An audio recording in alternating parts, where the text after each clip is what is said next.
இந்த பெருவிடை குஞ்சுக்கு வந்து பாத்தீங்க அப்படின்னா 3 மாதங்கள் வந்து நிறைவடையுது. கொஞ்ச நாட்களுக்கு முன்னால நம்ம யூடியூப் பக்கத்துல வந்து வளரும் குஞ்சுகளை சேவலா பெட்டையா எப்படி இனம் காண்றது அப்படின்னு ஒரு காணொலி போட்டிருந்தேன். பெரும்பாலான நண்பர்கள் வந்து இந்த மாதிரியான பரிசோதனை மூலியமா சேவலா பெட்டையா அப்படின்னு கண்டுபிடிக்கிறது வந்து பாத்தீங்க அப்படின்னா உறுதியா இருக்கிறது இல்லை அப்படின்னு வந்து கமெண்ட்ல சொல்லியிருந்தீங்க.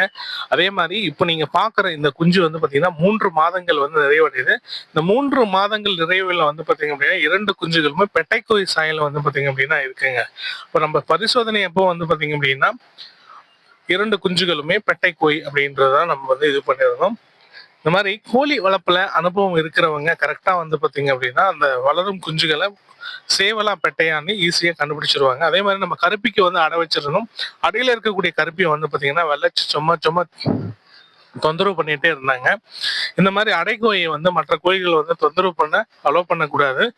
அப்படி இருந்துச்சு அப்படின்னா அதை கவனமா பார்த்து இருக்கணும். இல்லைன்னா முட்டையில இருக்கக்கூடிய கருகளுக்கு ஏதாவது பாதிப்பு ஏற்படும்.